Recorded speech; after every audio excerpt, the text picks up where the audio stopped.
Shalom, my people. It's Sheila Davis again. Really Nourish. Check out the new logo.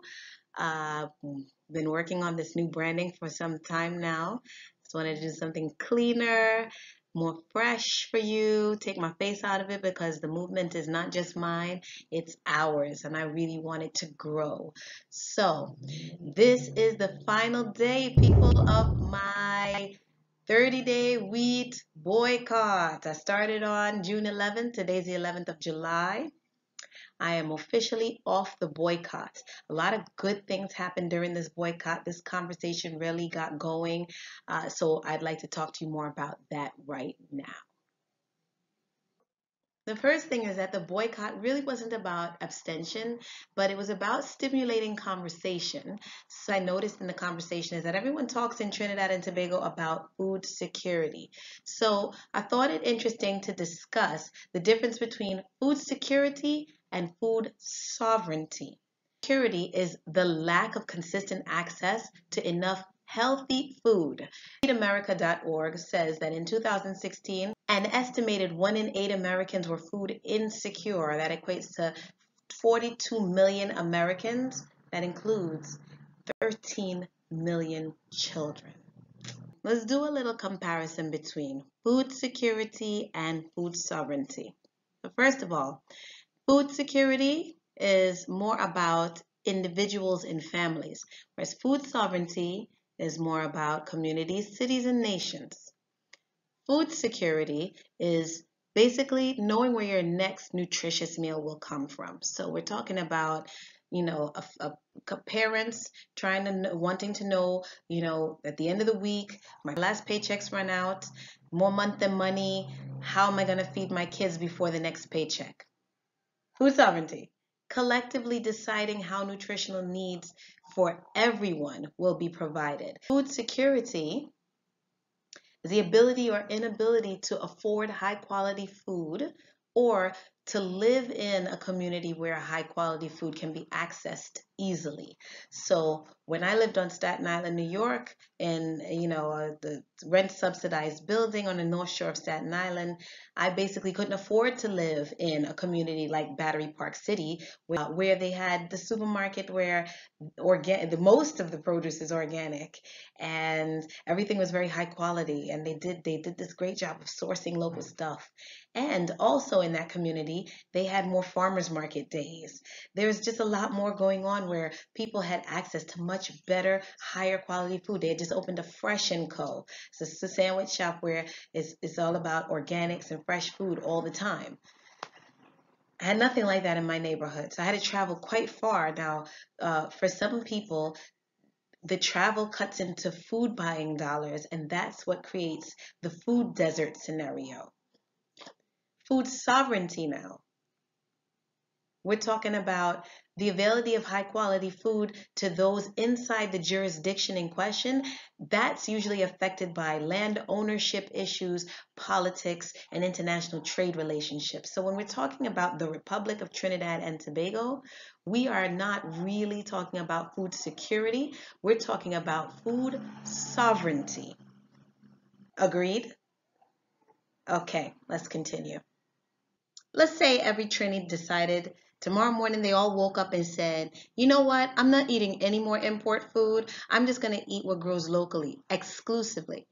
Now, the question is Trinidad and Tobago's agriculture sector actually producing enough food to feed everyone? So in thinking about that topic and discussing that topic, I started to learn about Coroni 1975 Limited, big sugar mill, and it was government owned and run and operated, and it provided somewhere in the environs of about 150,000 jobs. Apparently, its closure in 2003 was said to have been a major setback for food security in Trinidad and Tobago. This conversation, I was having it with some people in the subreddit Trinidad and Tobago. Shout out to Reddit. A Redditor named sometimes_I_digress linked me to this PDF called The Rise and Fall of King Sugar. The link is in the show notes below. This closure of the sugar mill, as I read, was championed by the PNM government of that time and the International Monetary Fund. Thank you, outside influence. In the book, Traditional Medicine, Women and Healers in Trinidad, Postnatal Healthcare by Kumar Mahabir, he talks about this particular subject with the IMF coming in and influencing Trinidad and causing the same effect of increasing poverty and creating dependence on outside countries. He writes, in the wake of the structural adjustment policies prescribed by the IMF and World Bank, Trinidad embarked on a health sector reform program in the early 1990s. Under this program, a new imported technologies made healthcare increasingly expensive to the growing number of unemployed people. That's from the Ministry of Health, 1995. The program resulted in increased poverty and more dependency on richer nations, despite the IMF and the World Bank's claim that it would have reduced poverty. Anytime the IMF gets involved in a country, this is what happens. Apparently, their SAPs were imposed in other countries as well. For example, in Kenya, where lots of children lost access to a basic education because SAPs put in place fee-based school systems. So now people that could send their kids to school for free suddenly could not afford to send their kids to school at all. This was to highlight the link between food sovereignty and what you might call healthcare sovereignty. But sovereignty is at issue here. Who makes the decisions that affect people's daily lives in a nation should be the people of that nation, not anyone from outside. Now, we still have not answered this question of whether Trinidad can feed itself without any imports. But if we're asking, then probably not. Government continues to encourage us to eat local and grow food at home, but then programs like the Grow Box program are not being subsidized. They're just cut now, where people were getting materials and seedlings and seeds and education on how to grow food at home. We're not getting support there anymore, and the agricultural sector on the whole needs more support. Now, I'm linking you to another video that also addresses this question, so we can keep this conversation going. Can we live without wheat? Of course, the answer is yes. But I gotta admit, it was hard. I was completely wheat-free. I'd say 23 out of the last 30 days. That brought my consumption down to about 25%. So I'd say that's really good.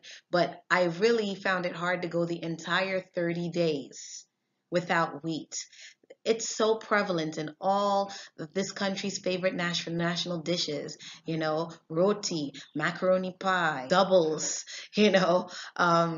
pies, sahina, somebody's birthday or wedding, you must have cake. Go to some kind of conference, the breakfast is a sweet box. There's so many reasons. Here are the pros for wheat. It's cheap, it's plentiful, and it's filling. The cons are that it's nutrient deficient, disease promoting, and it must be imported.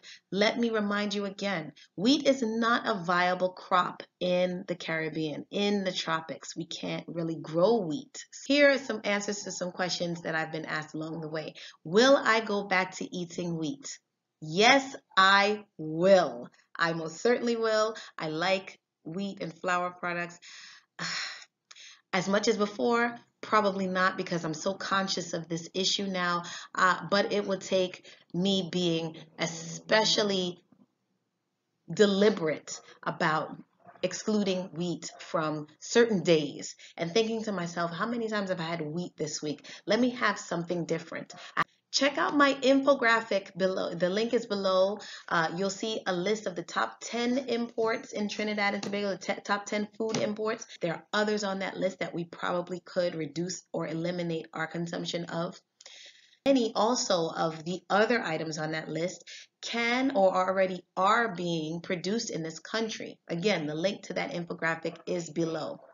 Now, also, much of what's on that list, wheat, cheese, sugar, chicken, is a lot less about nutrition because they don't glorify God.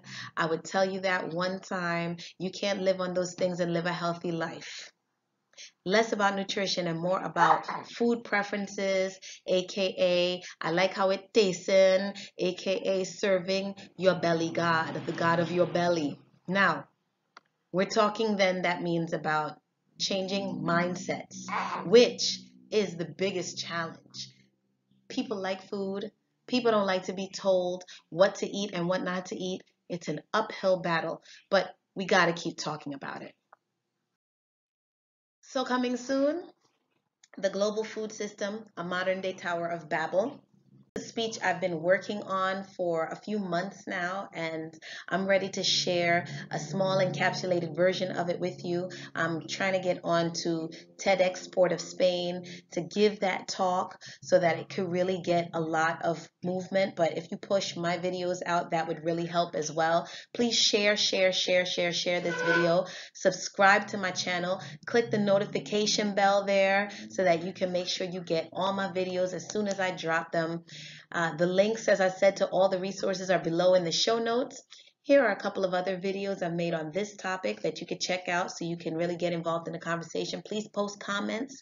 Also, if you're on Reddit, jump on the Trinidad and Tobago Reddit. Check for my post. Upvote it for me, please, and comment.